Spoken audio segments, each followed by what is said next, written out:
Sweden میں بسنے والے مسلمانوں سے ہے کہ تمہارا ذاتی انفرادی عمل کوئی نہیں ابھی تک.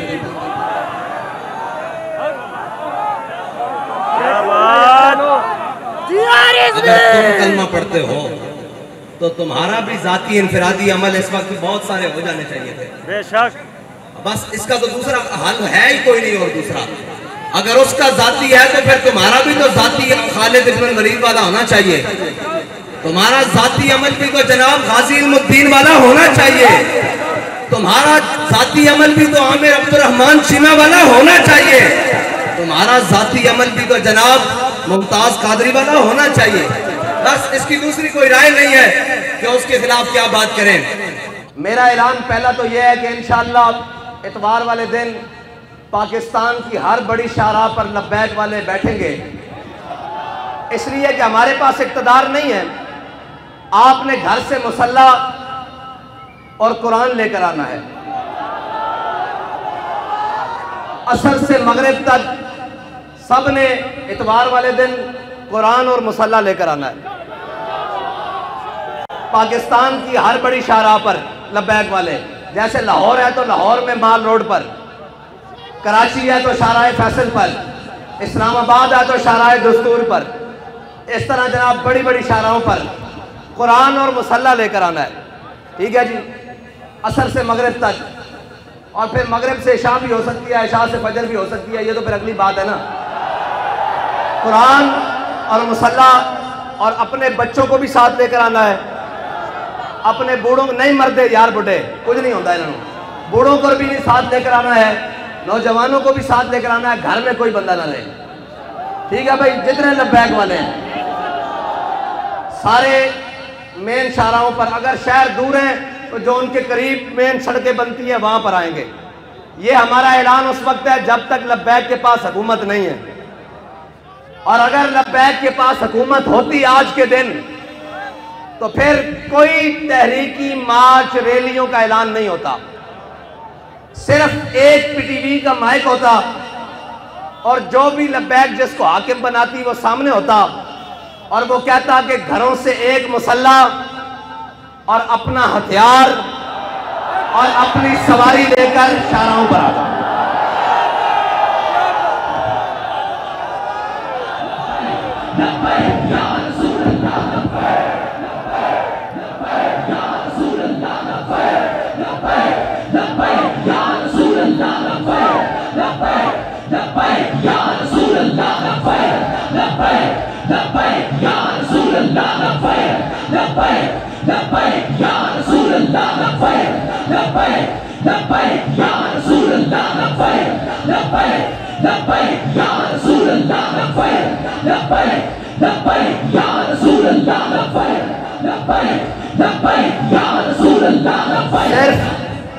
صرف یہ ہمارا اعلان ہوتا کہ اپنا ہتھیار، اپنا مسلح، اور سروں پر پگڑیاں تو ہم نے باندھی اس لیے ہیں کہ وہ کفن کے لیے ہیں.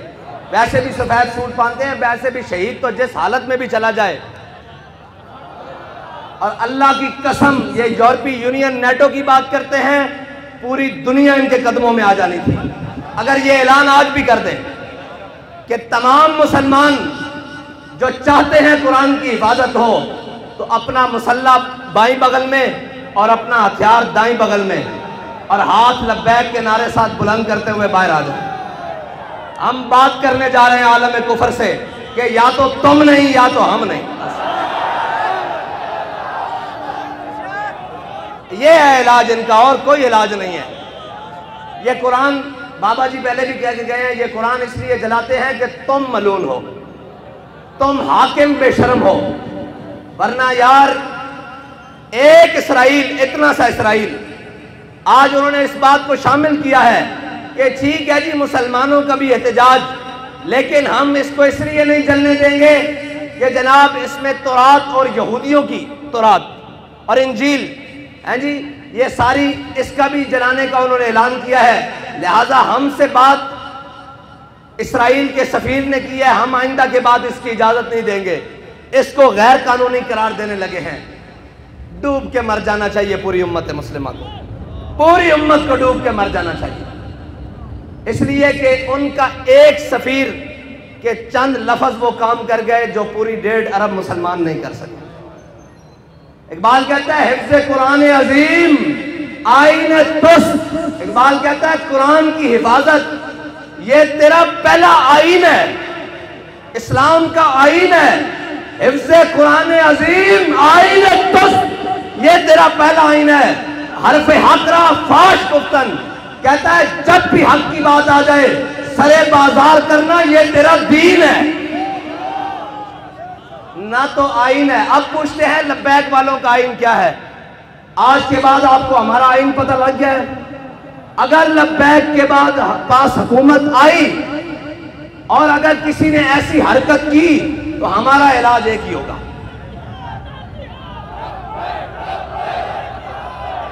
اور ہمارے جو باہر بیٹھے ہیں نا بھائی، وہ کہتے ہیں جی یہ جہاد کا نعرہ نہ لگائیں، ان کو تکلیف ہوتی ہے یورپ کو۔ میں کہتا ہوں دب کے لاؤ تاکہ انہوں پیڑ پوری ہوئے۔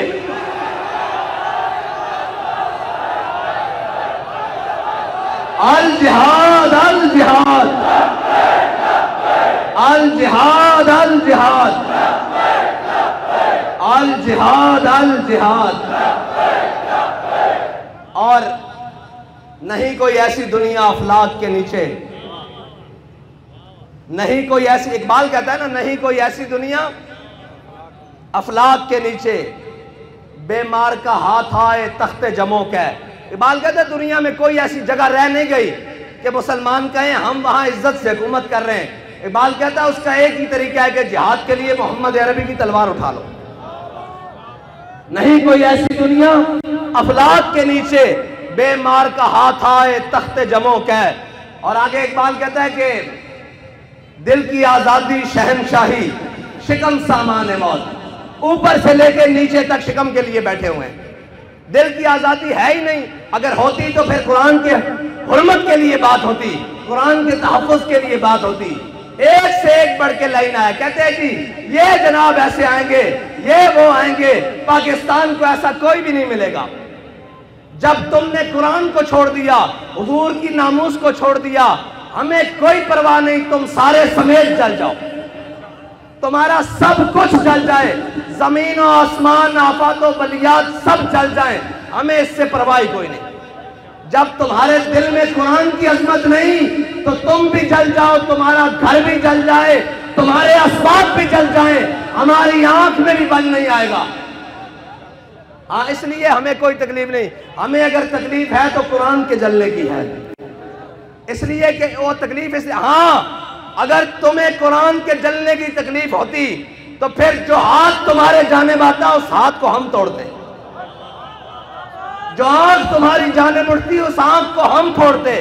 لیکن اب تو ہم دعا کرتے ہیں اللہ تمہیں اور غرق کرے، اور غرق کرے، اور غرق کرے، اور غرق کرے، ان تمام اسباب کو بھی آگ لگا دے جو تم نے اسلام کی حفاظت کے لیے نہیں رکھے۔ اور میں تو یہ کہتا ہوں کہ یہ سب ہم سب بھی مر جائیں، عذاب ہی آئے گا نا ہم پر جب ہم محافظ قرآن نہیں ہیں۔ کیا کریں بھائی، سب صبح اٹھ کر سب کو عزت قرآن کی وجہ سے ملی۔ بابا جی جب قرآن کی بات آتے تھے فرماتے تھے جلیا ساریاں گلہ بعد چون گھروں اسی قرآن پڑھن نکلے سن۔ 1974 بابا جی فرماتے ہیں سب نالوں پہلے قرآن گھروں پڑھن نکلے سن۔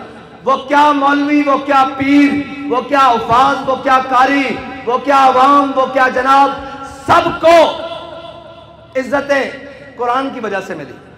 کسی کا بچہ قرآن کی وجہ سے ٹھیک ہوا جناب، کسی کو شفا قرآن کی وجہ سے ملی، کسی کو ہدایت قرآن کی وجہ سے ملی، کسی کو ایمان قرآن کی وجہ سے ملا، کسی کو اسلام قرآن کی وجہ سے ملا۔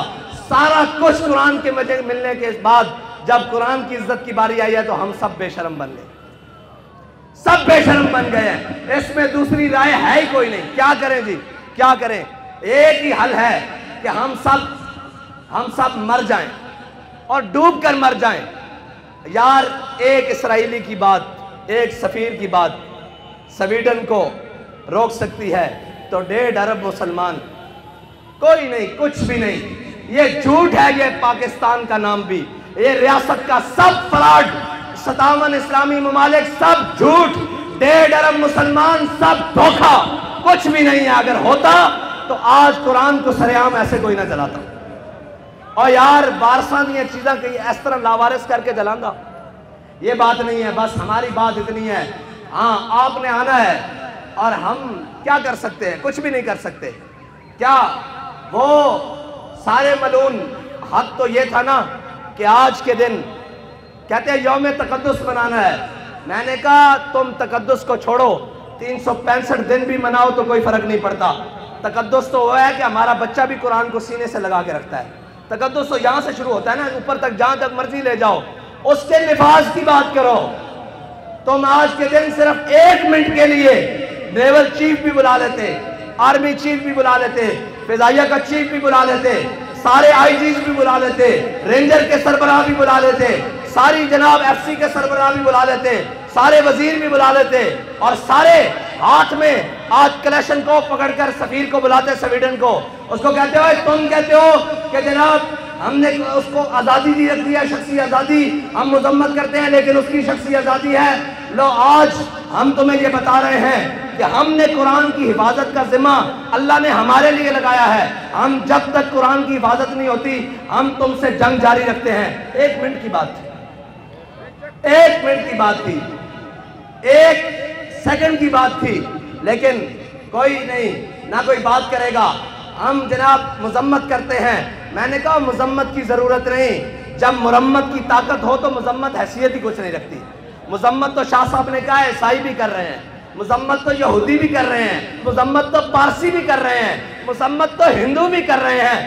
تمہیں اللہ نے اس لیے نہیں طاقت دی تھی, تمہارا کام تھا تم مرمت کرتے. ہاں جس طرح ان کی مرمت کی ہے جنہوں نے تمہارے گھر کو جلایا ہے. ہاں جس طرح ان کے لیے اسپیشل عدالتیں بنائی ہیں, جیسے ان کے لیے لوہے کے راڈ تیار کیے تھے, اس طرح مرمت کرتے تو ان کی جرت بھی نہ ہوتی بات کرتے. لیکن کیا کریں, وہ اقبال نے کہا کیا نہیں ہے اور کوئی غزنوی کارگاہ حیات میں. لیکن انشاءاللہ اگر بات اس حد تک آ گئی ہے تو پھر اللہ کو بھی تو کچھ منظور ہوگا نا, پھر اس کی قدرتوں کو بھی تو کچھ منظور ہوگا کہ وہ اپنی قدرتوں سے اسلام کے محافظوں کو غالب لائے گا, دین کے محافظوں کو غالب لائے گا, اسلام کے محافظوں کو غالب لائے گا.